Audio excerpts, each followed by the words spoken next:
Hello বন্ধুরা, সবাই কেমন আছো বলো? আশা করছি ভালো আছো। তো আমিও ভালো আছি। আমি তনুশ্রী তোমাদের সামনে আবারও একটা নতুন ব্লগ নিয়ে চলে এলাম। এটা কিন্তু বিকেলবেলা, তাই বললাম শুভ বিকাল। তো রথের দিন, আগামীকালের ভিডিও, ঠিক আছে? সোহমবাবু ব্লগে সবাইকে স্বাগতম জানিয়ে আজকের একটা সুন্দর ব্লগ শুরু করলাম। দেখতে পাচ্ছ বিকেলবেলার মুহূর্তটা কত সুন্দর। এই যে আমি, আমার বর আর আমার ছেলে। আমাকে কেমন লাগছে বলো তো? অবশ্যই জানাবে কিন্তু আমাকে কেমন লাগছিল। বিকেলবেলা রথের দিন, বাড়ি থেকে তো একটু বেরোতেই হবে। আর একটু সাজুগুজু না করলে হয়? একটু তো সাজুগুজু করতেই হবে, তাই না? দেখতে পাচ্ছ কত লোক। আর ওই যে দূরে দেখতে পাচ্ছ আমাদের সোনাখালির রথ আসছে। সোনাখালির রথ আসে সেই ভারত সেবাশ্রম থেকে, যেখানে আমার ছেলে আঁকতে যায়। তোমাদেরকে এর আগের ভিডিওতে দেখিয়েছিলাম যে কোথায় আমার ছেলে আঁকতে যায়। সেইখান থেকে এই রথ আসছে। জগন্নাথ দেব, বলরাম আর সুভদ্রা তিনজন মিলে চলে আসছে আমাদের সোনাখালি মন্দিরে, তার মাসির বাড়িতে। জানি না কে মাসি হয়েছে এবছর, খবর পাইনি। তো যাই হোক, বাজারে কত লোক দেখেছো লাইন দিয়ে দাঁড়িয়ে আছে রথ দেখার জন্য। কত নতুন নতুন বরকনে, কত মাসিরা, পিসিরা, দিদিভাইরা, দাদাভাইরা, কাকা কাকু, ঠাকুরদা, দাদু সবাই রয়েছে এখানে। কিছু গ্রামের কত লোকজন আর কত ছোট ছোট ছেলেমেয়েরা সবাই মিলে রথ দেখতে বেরিয়েছে। বছরে তো একবারই, তাই না? এই ধরো আজকের মাসির বাড়ি আসছে, আবার গত সোমবার ফেরত যাবে। আগামী সোমবার ফেরত যাবে, সরি গত বলে ফেললাম। আগামী সোমবার ফেরত যাবে উল্টো রথে। আর এই যে আমরা তিনজন দাঁড়িয়েছিলাম এখানে, আমাদের স্ট্যান্ডে দাঁড়িয়েছিলাম। আমরা আর এগিয়ে যাইনি, আমরা বেরিয়েছি অনেকটা পরে। রথ যখন মুখের ধারে এসে গেছে তখন আমরা বাড়ি থেকে বেরিয়েছি।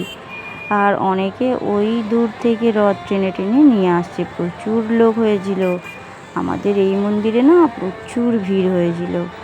দেখতে পাচ্ছ কত লোকজন। তো তোমাদের ওখানে কেমন কেমন করে রথ কাটলো একটু অবশ্যই জানিও কমেন্ট করে। তোমরা কে কেমনভাবে রথের দিন আনন্দ করলে সেটা তো একটু জানাবে। এই জানাতে ভুলো না যেন, বুঝেছো? সবাই মিলে জানিও কিন্তু। আর এই যে দেখো রথটা না এগিয়ে আসছে, আস্তে আস্তে আসছে। তাড়াহুড়ো করে তো আর আসবে না, ধীরে ধীরে আস্তে আস্তে রথটাকে টেনে নিয়ে আসছে গ্রামবাসীরা। আর এই যে রাস্তার উপরে কত গাড়ি যাচ্ছে, গাড়িরও ভিড় প্রচণ্ড। একদম স্ট্যান্ড তো, এটা হচ্ছে চার মাথার মোড়। চার মাথার মোড়ে একদিক দিয়ে গাড়ি যায়, একদিক দিয়ে আসে। আর এই যে ওই যে দূরে দেখতে পাচ্ছ ওটা হচ্ছে গীতাঞ্জলি ভিলা। আমাদের এই সোনাখালিতে একটাই ভিলা, ওখানে আমরা অনেকবারই গেছি বিয়ে বাড়িতে। তোমরা আমার যদি ভিডিও দেখে থাকো অবশ্যই তাহলে ভিলাটা দেখেছো। দেখো রথ কিন্তু এসে গেল বলে সামনে কত লোক দেখেছো। যত রথ সামনে এগিয়ে আসছে তত ভিড় হচ্ছে। হ্যাঁ, আমার এই ভিডিওতে না তোমরা আশেপাশে অনেক কিছুর আওয়াজ পেতে পারো, আমার কথা বাদ দিয়েও। কারণ আমার বাড়ির চারি সাইডে গ্যারেজ, আমার ভয়েস রেকর্ড দিতে না খুব অসুবিধা হয়। কিন্তু কিছু করার নেই, একটা ভিডিও যখন করছি একটু কষ্ট করে তো রেকর্ড দিতেই হবে। জানি না কপিরাইট আসবে কি না। সুন্দর করে ভিডিওটা বানিয়েছি আর গুছিয়ে গাছিয়ে তোমাদের সাথে কথা বলছি। দেখেছো এখানে কত কাকিমারা মাসিমারা সবাই নাচানাচি করছে। খুব সুন্দর করে এরা নাচানাচি করছিল, খুব আনন্দ করেছে এই রথের মধ্যে। দেখেছো এখানে বোনেরা, ভাইয়েরা, কাকিমা, জেঠিমা সবাই নাচানাচি করছে। যাও তো একটা সম্পর্ক দিতেই হবে সবাইকে, তাই না? নিজের কেউ না হলেও তো যাও, মানে যে কোনো একটা সম্পর্ক বয়স অনুযায়ী বুঝে, দিদিভাই কি কাকিমা, জেঠিমা কি মামিমা, যাও তো একটা বলে তো সম্পর্ক দিতেই হবে না। তাই বললাম যে দিদিভাইরা সব নাচানাচি করছিল। দেখতে পাচ্ছ কত ভিড় হয়েছে। আর ওই যে রথের উপরে দেখো কতজন উঠে আছে, কিছু কিছু বাচ্চারা আছে, আর আমাদের মন্দিরের পুরোহিত রয়েছে, আর আশ্রমের কয়েকজন রয়েছে। আমি তো সবাইকে চিনি না, তাই সবারকে নাম বলতে পারলাম না। আমি এখানে অনেক লোককে চিনি না, এত বছর আসলে কি হবে।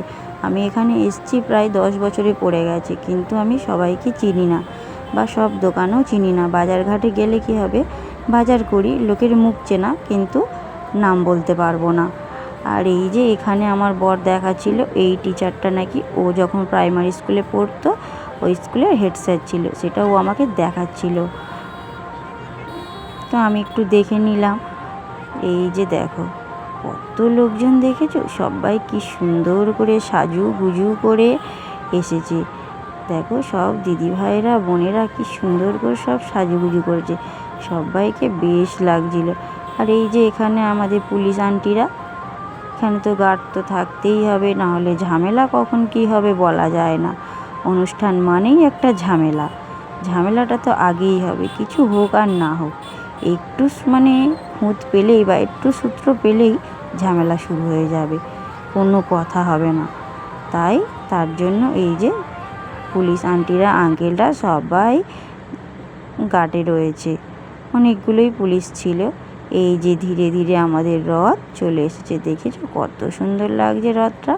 আর এই যে রথের উপর থেকে অনেকে পুজো দিয়েছিল, সেই বাতাসাগুলো হরির লুট হচ্ছিল, অনেক হরির লুট হয়েছে। শুধু শুধু বাতাসা হরির লুট হয়নি গো, মন্দিরের কাছে গিয়ে না বড় বড় জিলিপি লুট দিয়েছিল, কিন্তু বেচারা আমি তো একটাও গুড়াতে পারিনি জিলিপি, গরম গরম জিলিপি লুট দিয়েছিল।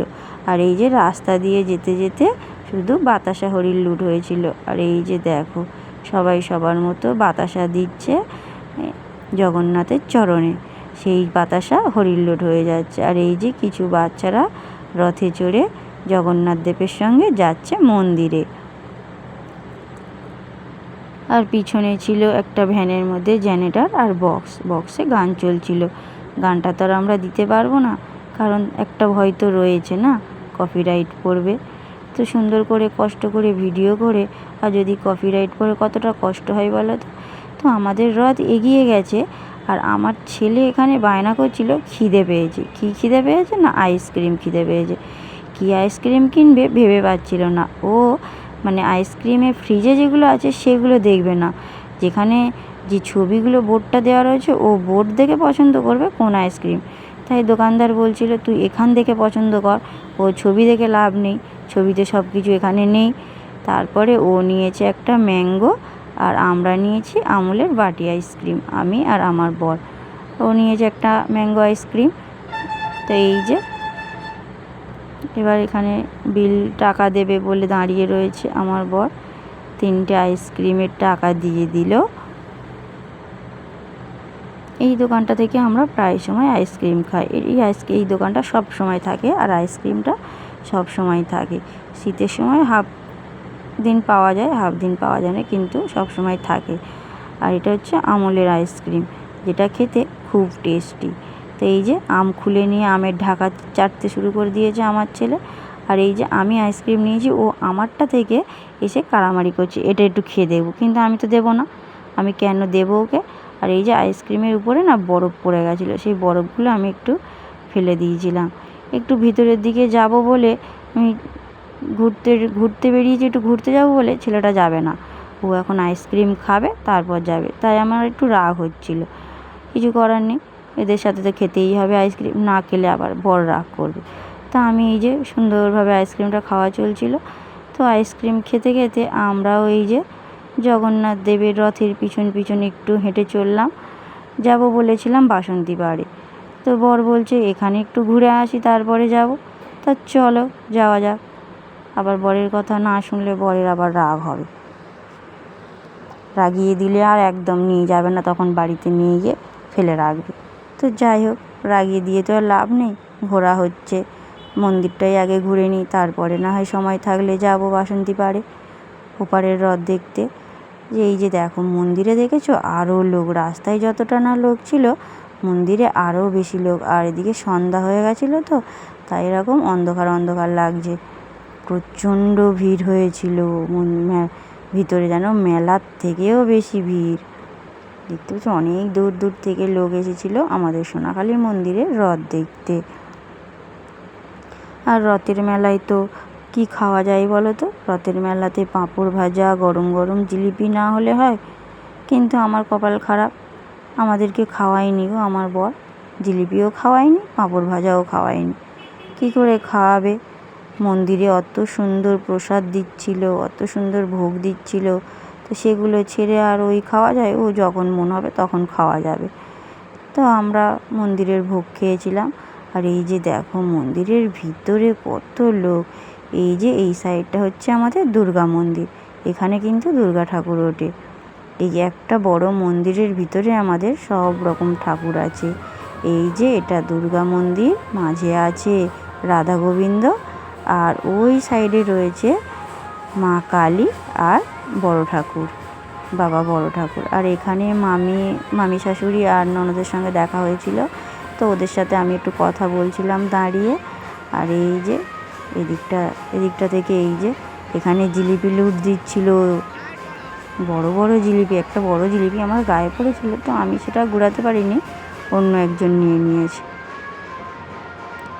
এই যে দেখো কত ভিড় দেখেছো?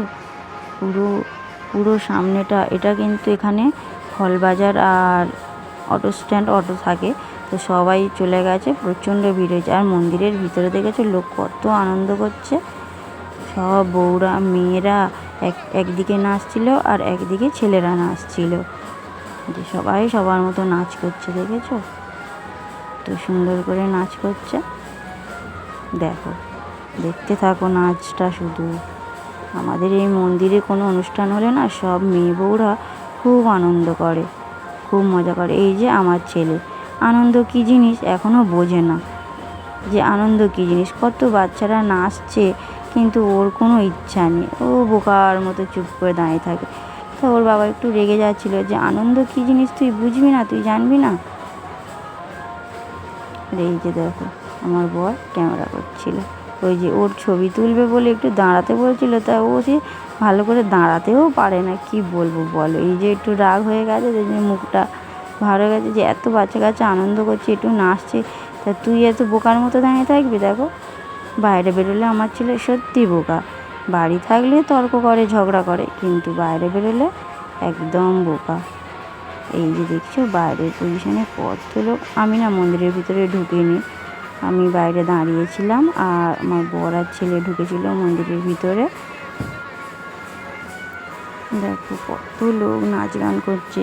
তোমাদেরকে আমাদের রাধা গোবিন্দটা দেখাবো, তো এত ভিড় ছিল আমার বর প্রথমে দেখে যেতে পারেনি। আমি বললাম তুমি মন্দিরের ভিতরে ঢুকেছো আর রাধা গোবিন্দের ছবিটা নেবে না, বন্ধুদেরকে দেখাবে না আমাদের মন্দিরে রাধা গোবিন্দকে? তো দেখো ও একটু পিছনের দিকে আছে, একটু দেখানো হবে, তো একটু ধৈর্য ধরতে হবে। রাধা গোবিন্দকে দেখতে গেলে পুরো ভিডিওটা দেখতে হবে। যে এখানে মন্দিরে ভোগ দেওয়া চলছিল বাইরের দিকে, তো সবাই সবার মতো ভোগ নিচ্ছিল, কিন্তু আমি ভিতরে ঢুকেও নিতে পারিনি, এত ভিড় ঠেলা মেরে ফেলে দিয়েছিল। এই যে দেখেছো কত লোক, দেখো প্রচুর ভিড় হয়েছিল। সারা বছরে এই একবারই তো না, আবার এক বছর সবাই অপেক্ষা করে থাকবে এই দিনটার জন্য। এই যে দেখো বাপ ছেলে একটু সেলফি তুললো, একটু আবির মেখেছে, লোক আবির মাখিয়ে দিয়েছিল, দিতে আমার ছেলের আরও রাগ হয়েছে, আবির কেন দেবে আমার গায়ে, ওর গায়ে কিছু দিলে হবে না। দেখো দেখো শুধু দেখতে থাকো কত লোকজন। তা বন্ধুরা তোমরা কে কোথা থেকে ভিডিওটা দেখছো অবশ্যই কিন্তু একটা কমেন্ট করে জানিও। আমার ভিডিওটা যে যে দেখছো আমি কিন্তু সবাইকে ধন্যবাদ জানাবো, সেই সুযোগটা আমাকে তোমরা করে দিও। একটা অন্তত ছোট্ট করে কমেন্ট করো, বেশি কিছু করতে হবে না। আর হ্যাঁ যদি ভালো লাগে একটা লাইক, আর হ্যাঁ সাবস্ক্রাইব করতে কিন্তু ভুলো না, পারলে শেয়ার করো, তোমাদের কাছে অনুরোধ করলাম, অনুরোধ রইল তোমাদের কাছে একটা সাবস্ক্রাইব করে দিও। আর হ্যাঁ ফেসবুক থেকে যদি দেখে থাকো অবশ্যই কিন্তু ফলো করে দিও, আর আমাদের সোনাখালি বাজারের রথ দর্শন তোমাদের কেমন লাগলো অবশ্যই জানিও। তোমরা অনেকেই আমার কাছে আমার বাড়ি জানতে চেয়েছো। আমার বাড়ি হচ্ছে সোনাখালি। এই সুন্দরবন বাসিন্দা সোনাখালি অবস্থিত একজন মানুষ, এখানকার বউ আমি। তোমরা তো অনেকেই সুন্দরবন ভ্রমণ করতে যাও, অনেক দূর দূর থেকে লোক আসে সুন্দরবন বেড়াতে যাওয়ার জন্য, ইলিশ উৎসবে আসে। সেই সুন্দরবনে যেতে গেলে যে সোনাখালি খেয়াঘাট থেকে তোমরা ওঠো, সেই সোনাখালিতেই আমার বাড়ি, একদম পেট্রোল পাম্পের কাছে সোনাখালি অটো স্ট্যান্ডে আমাদের বাড়ি। এখানে এই দাদাভাইটা খুব সুন্দর নাচছিল, আমি বাইরে থেকে দেখছিলাম। ওই যে লাল ড্রেস পরা দাদাভাইটা, গোলাপি আবির মাথায়, খুব সুন্দর নাচছিল ওই দাদাভাই।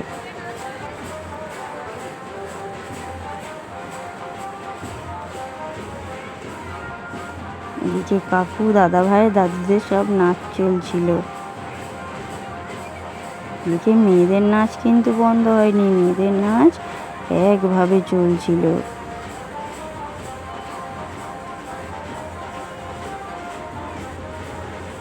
মন্দিরের ভিতরে এত ভিড় ছিল, মনে হয় দুর্গাপুজোয় সন্ধ্যাবেলায় মনে হয় এত ভিড় হয় না। হ্যাঁ, দুর্গাপূজা অষ্টমীতে, তারপরে ষষ্ঠীতে, এই দুপুরবেলা করে যে অঞ্জলিগুলো দিতে আসে সেই সময় প্রচণ্ড ভিড় হয়, কিন্তু সন্ধ্যাবেলা মনে হয় এত ভিড় হয় না, এখন যা ভিড় হয়েছে। তারপরে আমরা চলে এসেছিলাম বাসন্তী পাড়ে রথ দর্শন করতে। ওখানে সব কিছু হয়ে গেছিলো, প্রসাদ খেয়ে, প্রসাদ খাওয়ার ভিডিওটা তোমাদের দিতে পারিনি, তার কারণ এত ভিড় ছিল। অনেক কষ্ট করে আমার বর সোনাখালি মন্দিরে ভোগ ধরেছিল, তো আমরা 3 জন খেয়েছিলাম, তো সেটা তোমাদেরকে দেখাতে পারিনি। ওখানে দেখে শুনে নিয়ে আর অনেকটা সন্ধ্যা হয়ে গেছিলো, 7:30টার পরে আমরা এসেছিলাম বাসন্তী পাড়ে। তা আমার বর বলছে, দেখো এখানে এখনও রথ এসে পৌঁছায়নি, সবে হাফ পজিশন এসেছে। ওই যে রথ আসছে, লাইট, এতটা লাইট ফেলেছিল যে দেখা যাচ্ছে না। এখানেও এই যে দেখো যে ভোগ নিয়ে প্লাস্টিকে করে দিচ্ছে, জগন্নাথের ভোগগুলো নিয়ে প্লাস্টিকে করে নিয়ে ছুঁড়ে দিচ্ছে। আর বাতাসা হরিলোট দিচ্ছে, সেটা কম, কারণ এখানকার রাস্তাটা না জল ঢেলে মানে লোক জল ঢেলে ভিজিয়ে রেখেছিল না, বৃষ্টি হয়েছিল আমি বলতে পারবো না, কারণ আমাদের ওখানে তো কোনো বৃষ্টি হয়নি ওপারে, রাস্তাটা খুব ভিজেছিল, যার কারণে বাতাসাগুলো অল্প ছড়িয়েছে আর প্যাকেটে করে ছুঁড়ে দিয়েছে প্রত্যেকটা দোকানে, 2 সাইডের দোকান দেখো। আর এখানে হাঁকছিল যে জগন্নাথ দেবকে তোমরা প্রসাদ দাও, তোমরা যদি না প্রসাদ দাও আমরা কিভাবে ভোগ বিতরণ করব। ওরা হেঁকে বলছিল, কিন্তু আমাদের সোনাখালিতে ওই কথাটা বলেনি, অত হাঁকাহাঁকি হয়নি। আর এই যে আমি একটা জিলিপি পেয়েছিলাম, এখানে একটা জিলিপি পেয়েছিলাম, সেটা বরকে দিয়েছি।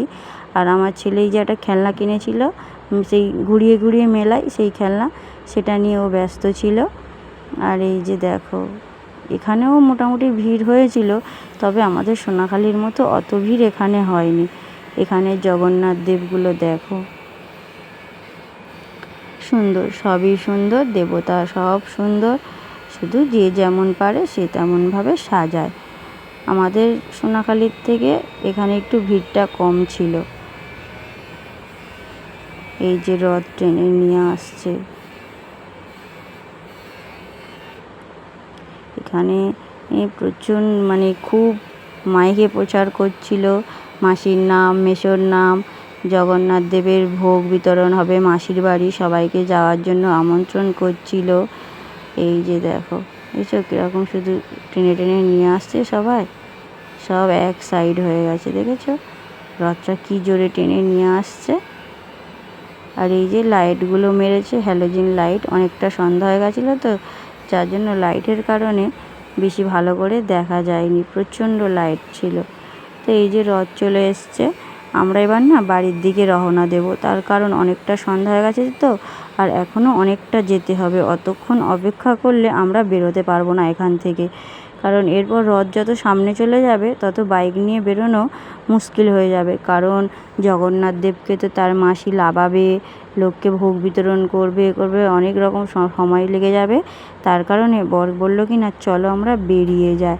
তো এখানে রথ দর্শন করে আর আমরা কিছু খাওয়া দাওয়া করিনি, আমাদের সোনাকালী মন্দিরে যা ভোগ খেয়েছিলাম তাছাড়া আমরা বাইরের আর কিচ্ছু খাওয়া দাওয়া করিনি। আমার বর খাওয়ায়নি, কিপ্টে বর আমার টাকা খরচা করেনি। তো যাই হোক, এরপর আমরা না বাড়ি চলে যাব। আমরা বাড়ির পথে রওনা দিই। তোমরা ঝপঝপ করে লাইক কমেন্ট করতে থাকো দেখি। হ্যাঁ, সাবস্ক্রাইব করতে কিন্তু ভুলবে না, আবারও বলছি সাবস্ক্রাইব করতে ভুলো না গো। একটা করে সাবস্ক্রাইব আর একটা করে লাইক কমেন্ট করো না। তোমাদের কি এগুলো করতে কষ্ট হয় নাকি গো? ভিডিও তো দেখো তোমরা, তো একটা লাইক করলে কি হয়? নাকি আমার ভিডিওগুলো তোমাদের পছন্দ হয় না? যাই হোক, আমরা বাড়ি চলে যাচ্ছি, টাটা।